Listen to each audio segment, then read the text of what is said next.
함께 봉독드릴 하나님의 말씀은 마태복음 5장 4절입니다. 애통하는 자는 복이 있나니 그들이 위로를 받을 것이니요. 아멘.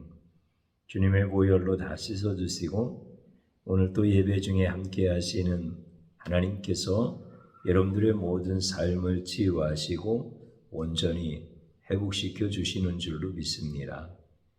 특별히 여러분들이 어느 곳에서 예배를 드리시든지 그 시간과 그 장소를 구별하시고 하나님께서 여러분들을 환영하시고 환대하시는 줄로 믿습니다.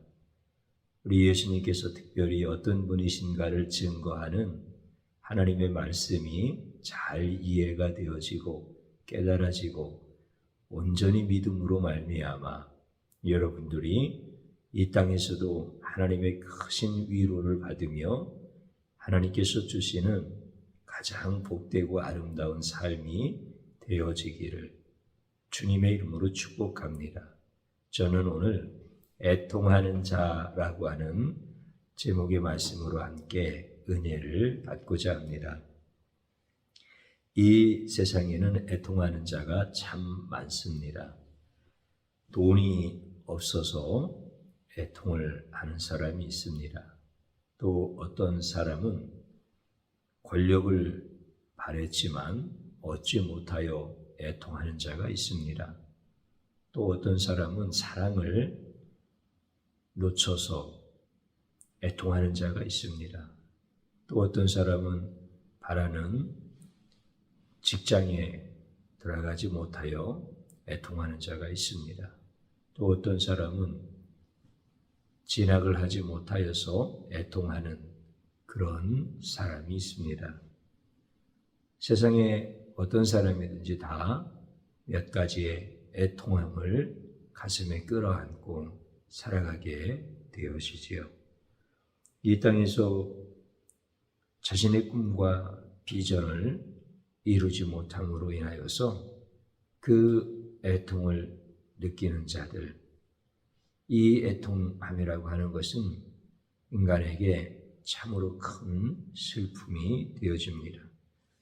누군가 위로를 해준다 할지라도 그 위로가 되어질 수 없습니다. 그래서 위로 자체를 경멸하고 위로 자체를 무시하고 위로를 받을 생각을 하지 않습니다.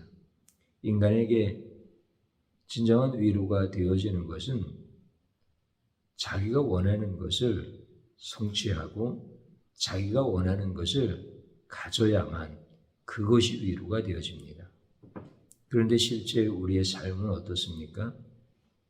우리가 원하는 바, 내가 잡고자 하는 바, 이것은 마치 내가 바람을 잡는 것과 같이 우리의 현실의 모든 삶 가운데서 내가 원하는 것을 이루는 사람들은 없습니다. 이것이 인간의 한계인 것입니다. 애통이라는 것은 굉장히 큰 고통을 의미하는 것입니다. 슬퍼하고 가슴 아프다라고 하는 그런 뜻이 되어집니다. 애통이라고 하는 것은 매우 절망적이고 비참한 일을 당할 때 애통한다 이렇게 말할 수 있습니다. 그래서 애통하는 자는 매우 큰 아픔을 겪고 고통을 느끼는 자. 그래서 애통이라고 하는 이 단어만큼은 사람들이 다 피하고 싶어하는 단어입니다. 인생 중에 애통한 일이 생기면 너무나 고통스러운 날이 지속되어질 때마다 인생을 살고 싶지 않은 이런 마음이 한두 번 찾아오는 것이 아닙니다. 사람의 몸에 상처가 있지요. 그런데 이보다 더 큰 아픔은 마음의 상처입니다. 몸의 상처는 치유가 되어질 수 있습니다. 나으면 더 이상 아프지 않습니다. 그런데 이 마음의 상처는 치유가 되어지지도 아니할 뿐더러 오랫동안 고통스럽게 하는 것이 바로 이 마음의 상처요, 아픔인 것입니다. 이것은 지워지지 않습니다. 그래서 그것이 사람들로 하여금 몹시 괴롭게 하고 나중에는 이 마음의 고통이 차라리 죽는 것보다 더 크게 느껴질 때가 있어서 사람들은 스스로 자기의 목숨을 버리는 선택을 하게 되어지는 경우가 있습니다. 애통이라고 하는 것은 우리의 인생에서 최대의 적이고 최대의 고통이고 최대의 아픔입니다. 애통을 피하기 위해서 사람들은 종교를 갖습니다. 사람들이 이제 예수님 앞에 나오지요. 그것은 예수님 앞에 나와서 자기의 애통함이 위로를 받고 싶고 자기의 애통함이 해결되어지기를 원하여 예수님 앞에 나온 것입니다. 그런데 예수님께서는 그 애통하는 자들이 나왔을 때 뭐라고 말씀하시느냐면 애통하는 자가 복이 있다. 그들이 위로를 받게 될 것이다. 이렇게 말씀을 해주십니다. 애통하는 것이 너무나 힘들어서 애통하는 것이 어디에서도 위로가 되어지지 않아서 그 애통의 문제가 해결되어지려고 애통하고 싶지 않아서 예수님 앞에 나왔는데 예수님은 오히려 이해할 수 없는 말씀을 하시고 이상한 말씀을 하시고 애통하는 것이 복이다라고 이런 참남한 말씀을 하시는 겁니다. 애통하는 자는 이 땅에서 가장 낮고 천한 자입니다. 이것이 어떻게 복이 있는 겁니까? 이 애통만큼은 피해야 되는 것, 이것이 복이 아니겠습니까? 그렇다면 애통하는 자는 누구입니까? 이 땅에서 거룩하게 살지 못하기 때문에 애통을 겪는 겁니다. 날마다 은밀하게 죄를 짓고 사람다운 삶을 한 번도 살아보지 못하는 이런 자들이 애통하는 자입니다. 그 죄의 무게가 얼마나 크겠습니까? 살인한 자가 마음의 평안이 있겠습니까?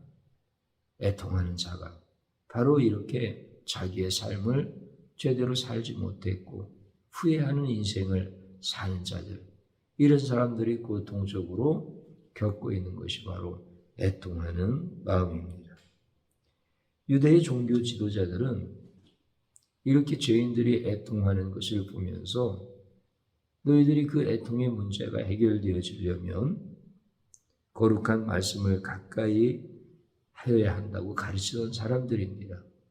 그렇기 때문에 그들은 가르치는 것으로 끝나지 아니하고 자기들이 그 애통해 하는 삶을 살지 않기 위하여 매일같이 하나님의 말씀을 가까이 하고 기도하고 또 죄를 짓지 않기 위하여 그렇게 살아갔던 사람들입니다. 하나님의 말씀을 가까이 하면 그들은 기쁨이 자기들 안에서 경험되어지는 것을 느꼈기 때문에 그들은 종교 생활에 열심을 다했던 이런 사람들입니다. 그들은 깊은 신앙생활을 통하여서 애통이라고 하는 것을 겪지 않는 사람들입니다. 그들은 신앙의 생활에 위로를 받는 사람들입니다. 말씀 그 안에서 위로를 받고 기도하는 그 자체가 그들에게는 큰 위로가 되어지고 기쁨이 되어집니다. 그들의 마음에는 거룩한 마음이 가득합니다. 바리새인들은 깊은 종교 생활로 항상 위로를 받는 사람들이었지만 죄인들은 그렇지 않았습니다. 죄인들은 그 잘못 살아온 자신들의 죄의 결과로 인하여서 너무나 마음이 애통하는 이런 사람들이었습니다. 그래서 바리새인들도 그런 죄인들을 향하여 너희들의 죄로 인하여서 애통하는 것이 당연한 죄의 결과이다. 이렇게 그들을 정죄하였습니다. 하나님이 태초에 인간을 만드셨을 때 인간들은 마음의 상처가 언제든지 있을 수 있었습니다. 육신의 상처가 나는 것처럼 마음에도 상처가 있었습니다. 그런데 그들은 마음의 상처가 날 수 있는 자들이고 마음의 상처가 나는 사람들입니다. 그럼에도 불구하고 그들은 애통하지 않았습니다. 왜 그러냐면 하나님께서 그 모든 마음을 만지시고 위로하셨기 때문에 그렇습니다. 애통하지 아니하는 자로 하나님이 창조하신 것이 아니라 애통할 수 있는 자로 하나님께서 창조하셨고 애통할 수 있는 일을 만날 수 있어도 하나님은 그 애통하는 마음 가운데 그보다 더 큰 위로를 주시기 때문에 그들은 애통을 겪지 않고 사는 자가 되었습니다. 하나님은 인간을 완벽한 피조물로 만들지 않으셨지만 그들이 마치 완벽한 자들처럼 그렇게 살 수 있었던 것은 하나님이 지키시고 하나님이 보호하시고 하나님이 보존하시기 때문이었습니다. 창조된 인간은 애통을 모르는 기계적인 인간이 아닙니다. 인간은 애통이라는 깊은 상처가 쉽게 오기 쉬운 존재입니다. 그러나 늘 예수님께서 위로해 주시는 겁니다. 하나님께서 늘 그들을 위로하고 계시는 겁니다. 그래서 그들은 애통과 비통함을 알지 못하고 날마다 에덴 동산에서 행복하게 사는 것입니다. 하나님의 커다란 위로는 어떤 애통함을 당해도 곧바로 치유되어지도록 하셨던 것입니다. 타락하기 전에 인간의 삶 속에 애통이란 진정한 의미를 모르고 살면서 어떤 고민도, 어떤 아픔도, 어떤 시련도 없다는 것이 아니라 하나님께서 막아주셨다라고 하는 의미입니다.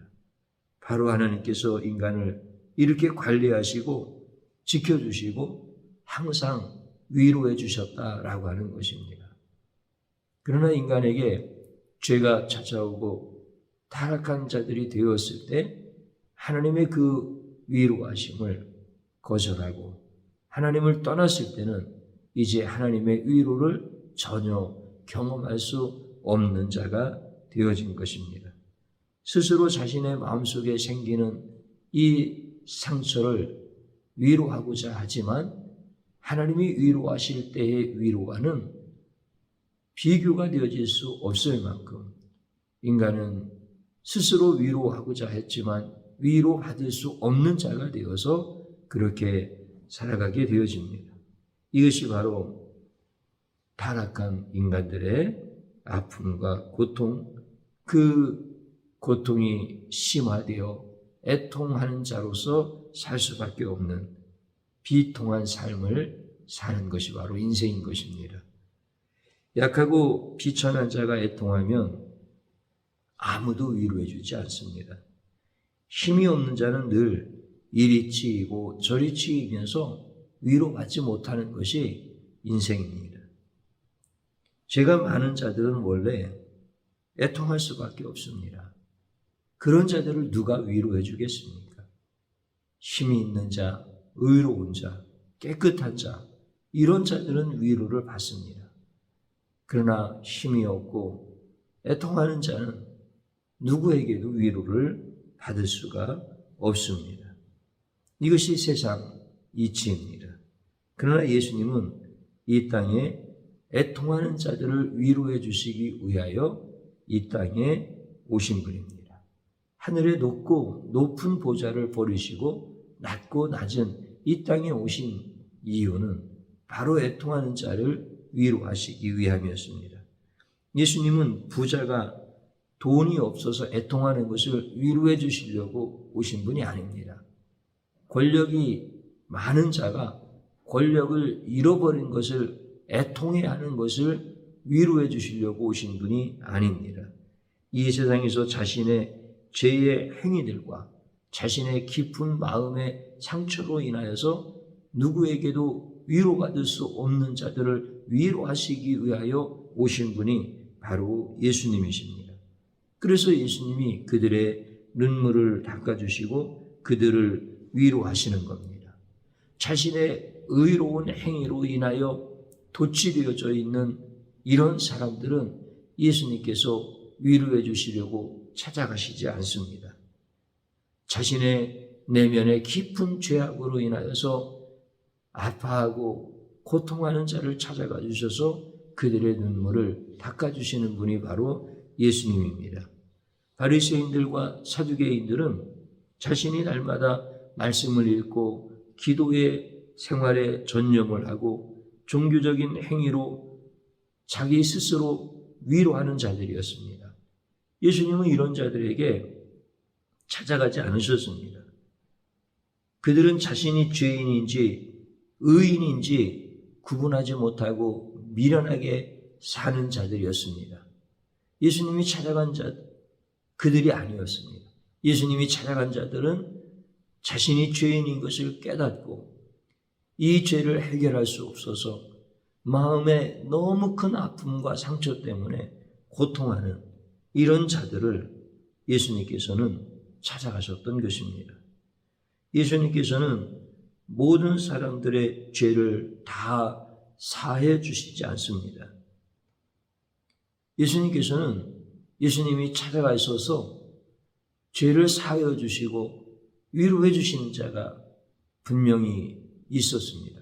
그들은 바로 자신의 죄로 인하여서 감당하지 못하는 자, 자신의 그 죄를 스스로 해결할 수 없다라고 자신을 자극하고 회개하는 자, 이런 자들에게 예수님께서 찾아가 주셔서 그들을 위로해 주셨던 것입니다. 이 세상에서 위로해 줄 수 있는 분은 오직 예수님 한 분밖에 없습니다. 위로는 전능하신 신만이 할 수 있는 것입니다. 위로는 인간과 피조물의 영역이 아닙니다.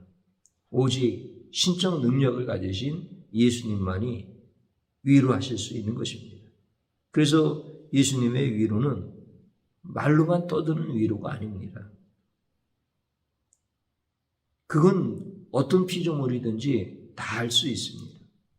짐승도 자기의 새끼를 위로하기 위하여 혓바닥으로 그들의 상처를 핥아줄 수 있습니다. 예수님의 위로는 그런 정도의 위로가 아닙니다. 예수님은 모든 죄인을 위로해 줄 수 있는 능력 있는 하나님이십니다. 우리 예수님의 위로로 인하여서 타락한 인간들은 다시 회복할 수가 있습니다. 어떤 죄인이라도 자기가 죄인이라는 사실을 깨닫고 예수님 옆에 나오는 자는 새로운 사람으로 바꿔주실 수 있는 것이 바로 예수님의 위로인 것입니다. 예수님은 말로만 위로하시고 단지 소망을 불어넣어 주시는 위로자가 아니십니다. 예수님이 위로하시면 인생의 통곡이 변하여 찬양이 되어집니다. 예수님이 위로하여 주시면 눈물이 환희로 바뀝니다. 예수님이 죄인을 위로하시면 죄가 없어지고 의인이 되어집니다. 예수님의 신성으로 모든 인류를 다 바꾸고 위로해 줄 수 있다라고 하는 놀라운 은혜. 우리는 그 예수님이 우리를 위하여 이 땅에 오신 분이다라고 하는 것을 감사하며 고백하여 마땅한 것입니다. 우리 예수님은 애통하는 자들을 찾아다니십니다. 그 애통함에서 건져주시고 그들의 눈에서 눈물을 닦아주십니다. 유대의 종교 지도자들은 예수님이 죄인에게 찾아가서 더럽고 천한 자들을 위로하시는 모습을 보면서 기겁을 합니다. 예수님을 죄인으로 몰아붙입니다. 저가 죄인이기 때문에 죄인들을 찾아가서 위로한다라고 이렇게 모함하고 비방하였습니다. 그들은 자기들과 같이 예수님이 성경을 하루 종일 암송하고 기도를 하고 이렇게 되어지기를 바랬습니다. 그러나 예수님은 그러지 아니하시고 말씀도 모르고 기도할 줄도 모르는, 그래서 그 애통함이 그들 인생 가운데서 죄의 결과, 당연한 것이라고 짊어지고 살아가는 그 죄인들 틈속에 들어가셔서 예수님께서 그들을 위로하시는 것을 그들이 볼 때 도저히 이해할 수 없고 예수님을 미워할 수밖에 없었던 것입니다. 그래서 예수님이 죄인들을 위로할 때 예수님을 대단하신 분이다라고 생각하지 아니하고 예수님도 똑같이 죄인이다라고 이렇게 정죄하고 예수님이 더 이상 그들을 위로하지 못하도록 예수님을 십자가에 못 박아 죽인 자들이 바로 바리새인들과 사두개인들, 이와 같은 사람들입니다. 그들은 애통하는 자들을 위로하고 있는 그 예수님을 죽여서 더 이상 그들을 위로하지 못하게 해야 된다라고 생각했습니다. 왜냐하면 예수님도 죄인이기 때문에 그대로 놔두면 그 죄를 자기들도 용납한다라고 생각하였기 때문에 예수님을 죽여야 된다고 판단한 것입니다. 그래서 예수님을 십자가에서 죽이는 겁니다. 우리 예수님은 죄인의 애통함을 위로하시다가 십자가에서 죽으신 분입니다. 우리 예수님이 바로 그런 분이십니다. 예수님이 이 땅에 오셨을 때 애통하는 자들을 찾아가시죠. 그런데 예수님께서 어느 날 나사로가 죽었다라고 하는 소식을 듣고 그 집에 찾아가십니다. 나사로의 누이들이 그 오라비가 죽은 것으로 인해서 마음의 애통을, 그 심한 고통을 겪으면서 울고 있습니다. 그때 예수님이 그들과 같이 울어주십니다. 예수님은 분명히 나사로를 살리실 수 있는 분입니다. 나중에는 나사로를 살려주십니다. 그러면 가시자마자 살려주시면 되는데 왜 같이 우십니까? 예수님은 우는 자와 같이 우시려고 오신 분이고 우는 자의 그 눈물을 닦아주시려고 오신 분이기 때문에 그렇습니다. 그래서 예수님께서는 이 땅에 와서 수많은 죄인들의 눈물을 다 닦아주시는 겁니다. 그들이 애통해할 때 그들의 모든 위로자가 되어주기를 원하셨던 분이 예수님이십니다. 그래서 예수님은 친히 그들의 비통함과 그 애통함을 짊어지시고 십자가에서 대신 죽으신 겁니다. 인간이 자신의 죄악을 해결하지 못하고 애통해할 때 예수님께서 인간의 죄악을 대신 담당하셨다라고 하는 것입니다. 그래서 인간들을 위로해 주시고 대신 애통한 죽음을 맞이하신 분이 바로 예수님이십니다. 우리가 읽었던 오늘 본문의 말씀, 애통하는 자는 복이 있나니 저희가 위로를 받을 것이다 라고 하실 때 이 애통하는 자가 곧 예수님이라는 겁니다. 이것은 8가지 복을 얘기하는 것이 아니라 예수님의 8가지 사역을 말씀하시는 겁니다. 그래서 두 번째, 애통하는 자, 복이 있다라고 말씀하실 때 그 애통하는 자가 1차적으로 예수님이다라고 하는 것입니다. 애통하는 자를 위로하시기 위하여 애통하는 자가 되신 겁니다. 십자가에서 죽으시는 애통하는 자가 되신 것, 이게 바로 예수님의 사역이었고 예수님의 역할이었다라고 하는 것입니다. 그래서 성경은 예수님에 대하여 쓰신 기록되어진 말씀이기 때문에 예수님을 드러내는 말씀이 바로 오늘 본문에 있는 말씀이다라고 하는 것입니다. 예수님이 애통한 인간들을 구원하시려고 그들이 가진 모든 죄를 대신 짊어지시고 죽으심으로 말미암아 애통하는 자가 되신 겁니다. 그래서 성경에 있는 말씀을 제가 읽어드리겠습니다. 그가 찔림은 우리의 허물 때문이요 그가 상함은 우리의 죄악 때문이다. 그가 징계를 받음으로 우리는 평화를 누리고 그가 채찍에 맞음으로 우리는 나음을 받았도다. 바로 예수님이 애통함으로 우리를 위로하셨다라고 하는 말씀입니다. 예수님이 애통한 죽음을 맞이했기 때문에 우리가 위로와 기쁨의 주의를 맞이하게 된 것입니다. 예수님이 이 땅에서 죄인으로 죽어가는 것은 모든 죄인들을 살리기 위함이십니다. 예수님은 죄인으로 죽으신 겁니다. 죄인으로 십자가에서 죽으신 분이 바로 예수님입니다. 그러나 그 죄는 예수님의 죄가 아니라 그 죄로 말미암아 애통하는 자들의 모든 죄를 대신하여 예수님께서 죄인으로서 죽으신 겁니다. 이 예수님의 위로만이 진정한 위로가 될 수 있는 것입니다. 예수님의 위로는 어떤 사람이 받을 수 있을까요? 아무나 다 받을 수 있나요? 그렇지 않습니다. 애통하는 자가 받는 겁니다. 자신의 죄로 말미암아 너무 애통하는 자, 이런 사람만이 예수님의 위로를 받을 수 있는 겁니다. 바리새인들과 사두개인들과 같은 유대 종교의 지도자들은 말씀을 가까이 하고 기도 생활을 하면서 그들의 종교 생활에 열심을 다하면서 그들은 죄에서 벗어난 줄 압니다. 그래서 그들은 위로받을 게 없는 겁니다. 그들은 애통해하지 않습니다.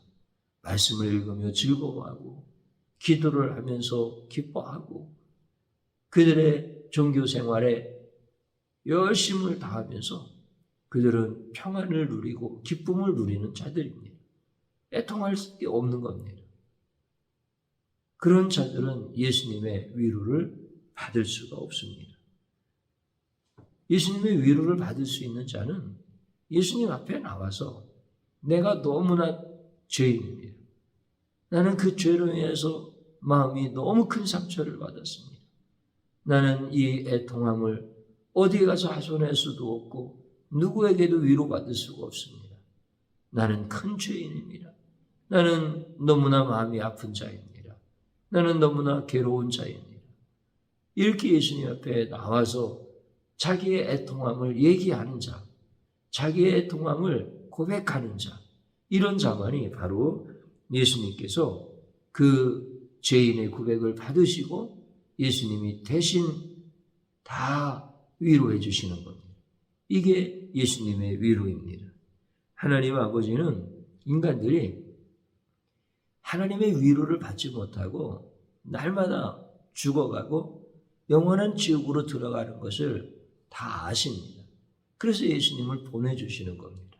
그 예수님으로 말미암아 죄로 인하여서 애통하는 자들의 그 모든 아픔과 고통을 이제 치유하시고 위로해 주시는 예수님을 보내주시는 겁니다.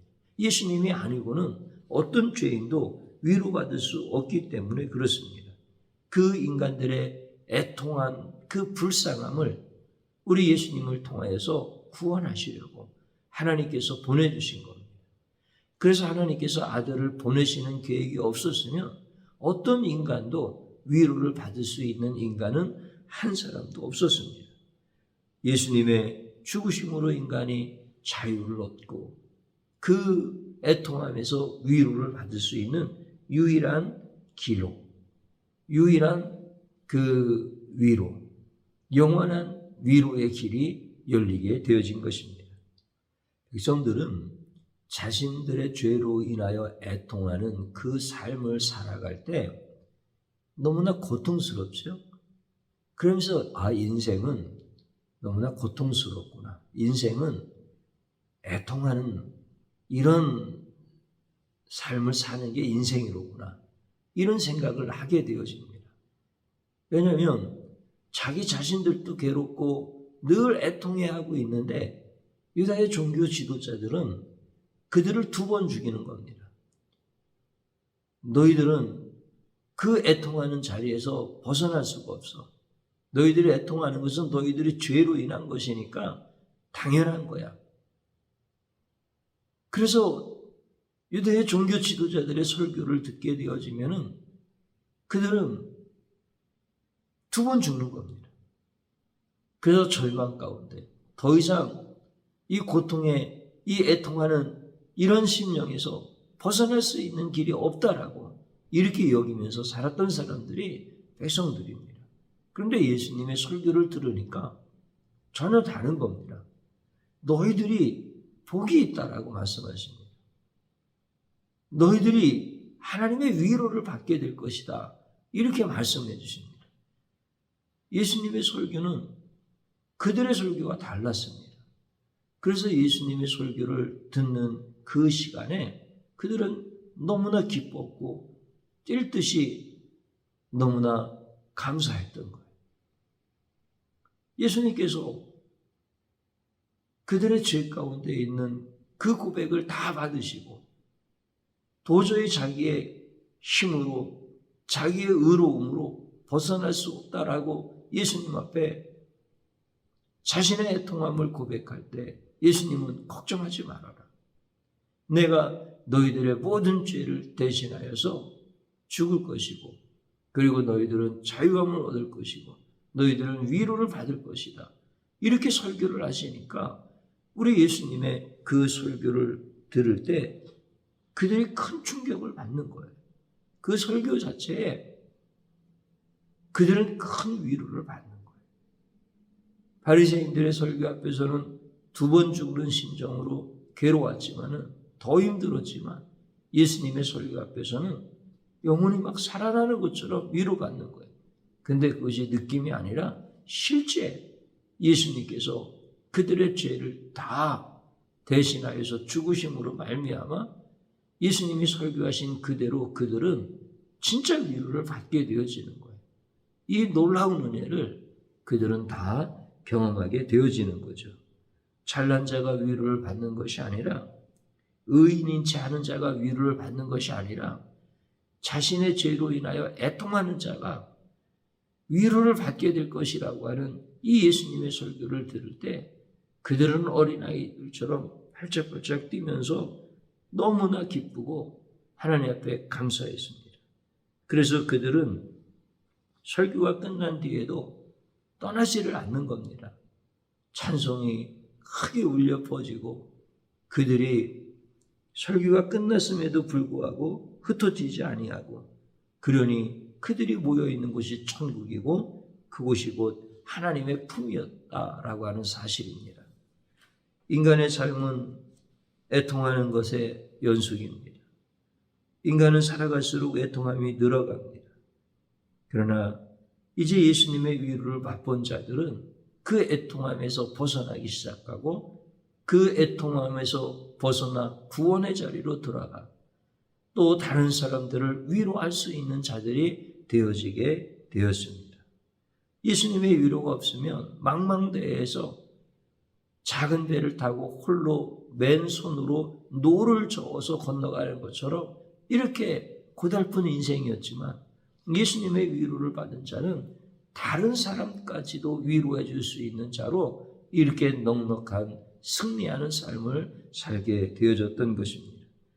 이제 누구든지 예수님께 나오기만 하면 어떤 죄와 어떤 허물로 인하여 애통한다 할지라도 그 모든 것이 다 주님이 위로해 주시고 그 모든 죄를 그 모든 허물을 다 사하여 주시고 치유해 주시기 때문에 그들은 더 이상 그 심령에 애통함이 있는 자가 아니라 그 애통함이 다 위로를 받고 그 기쁜 마음으로 살아갈 수 있도록 하나님이 축복해 주시는 거예요.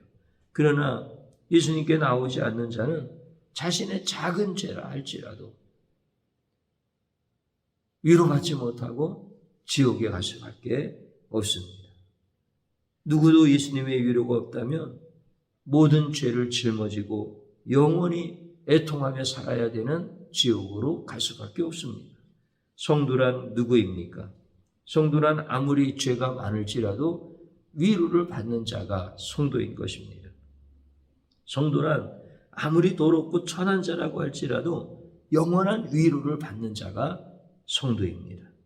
성도란 이제부터 영원히 위로받는 자, 성도에게는 애통함이 없는 자, 성도에게는 애통함보다는 위로가 더 큰 자.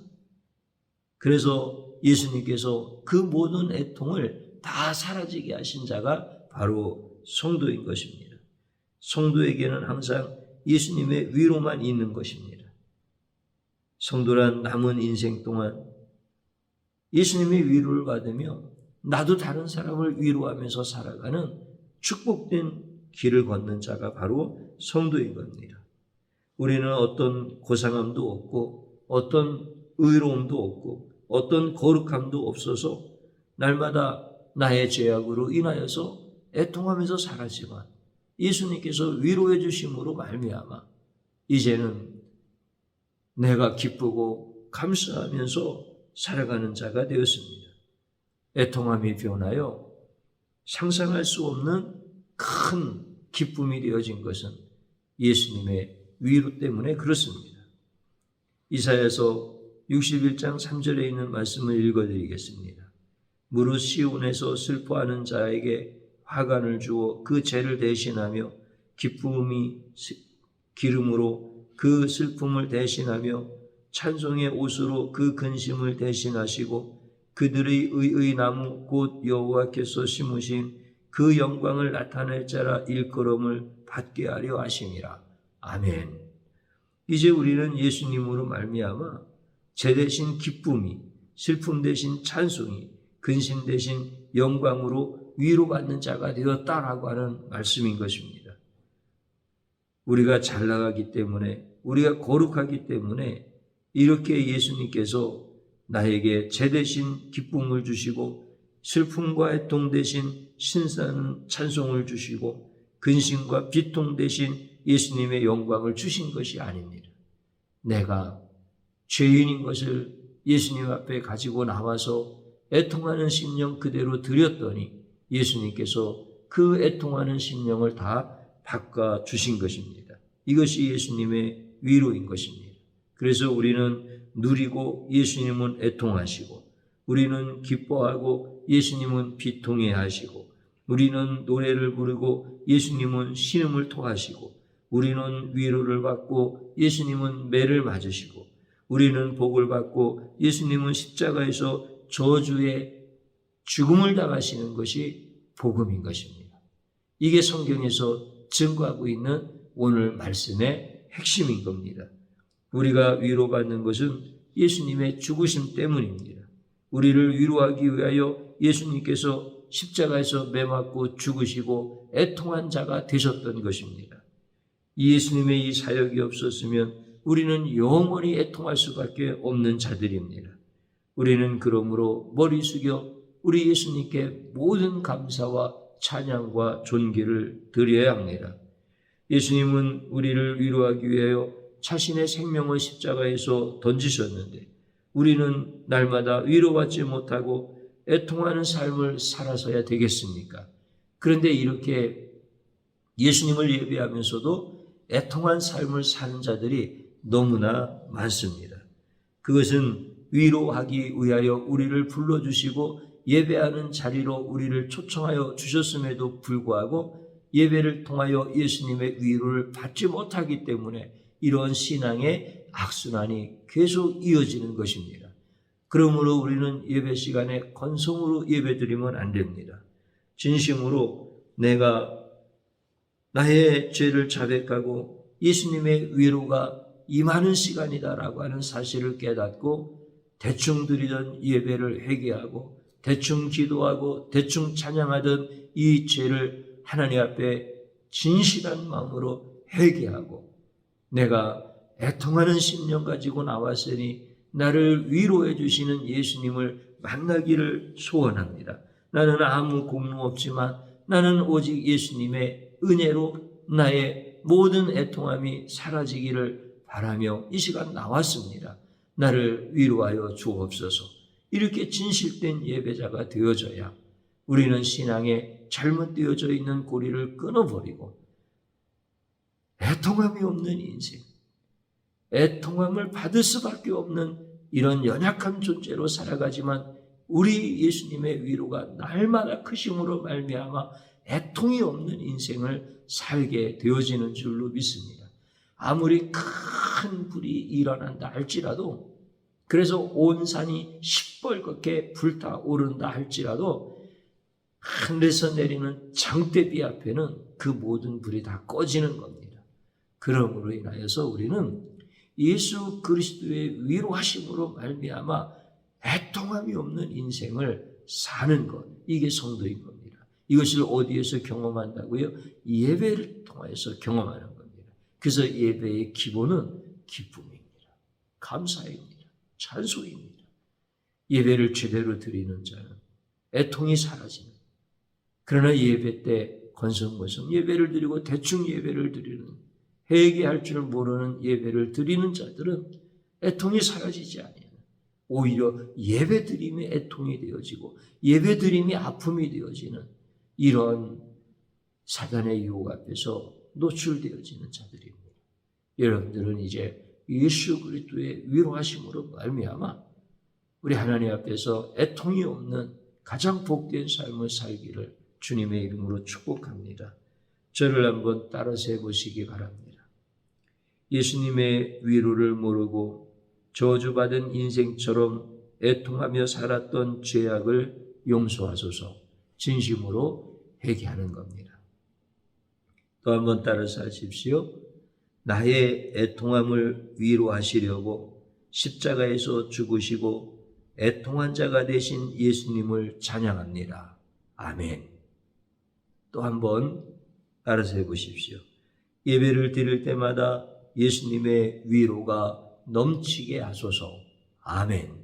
마지막으로 또 한번 따라서 하십시오. 자신의 노력으로 위로를 받으려고 종교적인 행위에 힘쓰는 자는 예수님의 위로를 받지 못하고, 자신의 노력으로 종교적 행위에 힘쓰기보다는 자신의 죄를 인하여 애통하는 자는 예수님의 위로를 받는다. 아멘. 주님 한번 부르고 기도하는 자리로 들어갑니다. 주여, 진심으로 이 시간에 회개합니다. 주님이시여, 내가 예수님의 위로를 모르고 내 노력으로, 내 힘씀으로 위로받고자 했던 더럽고 악한 죄악을 용서하여 주소서. 예수님의 위로 없이는 나는 영원히 위로받지 못하는 지옥에 갈 자인데, 예수님께서 내 대신 죄를 대신 지시고 죽으심으로 애통한 자가 되셔서 나를 위로하시니 우리 예수님을 찬양하고 우리 예수님께 감사를 드립니다. 예수님이시여, 이제는 내 종교적 행위로 바리새인들, 사두개인들처럼 그렇게 내가 스스로 위로하려고 하는 자, 인간의 위로를 받고자 하는 자, 세상의 위로를 받고자 하는 자가 아니라 이제는 예수님 앞에 죄인임을 회개하고 내가 이제 예수님의 은혜 아니면 위로받을 수 없는 비참한 인생인 것을 주님 앞에 나와서 토설하고 회개할 때 우리 예수님의 은혜가 임하는 자가 되도록 도와주옵소서. 주의 종과 사랑하는 성도들이 이렇게 예수님의 위로를 받음으로 인하여서 다시는 애통하는 인생이 아니라 이제는 예수님께서 주신 위로 가운데서 다른 사람들을 위로해 줄 수 있는 축복의 삶을 살게 하여 주옵소서. 예수님의 위로 없이 비참하고 애통하는 인생이 이제는 다 떠나가게 하여 주시옵시고, 예수님의 위로하심으로 말미암아 큰 불이 장대비에 꺼지는 것처럼 이렇게 인생의 모든 고통과 애통이 사라지고 예수님의 위로만 넘쳐나는 인생 되게 하여 주옵소서. 이렇게 예수님께서 위로하심으로 가장 복된 가정들이 되게 하여 주옵소서. 예수님의 이름으로 기도드리옵나이다. 아멘.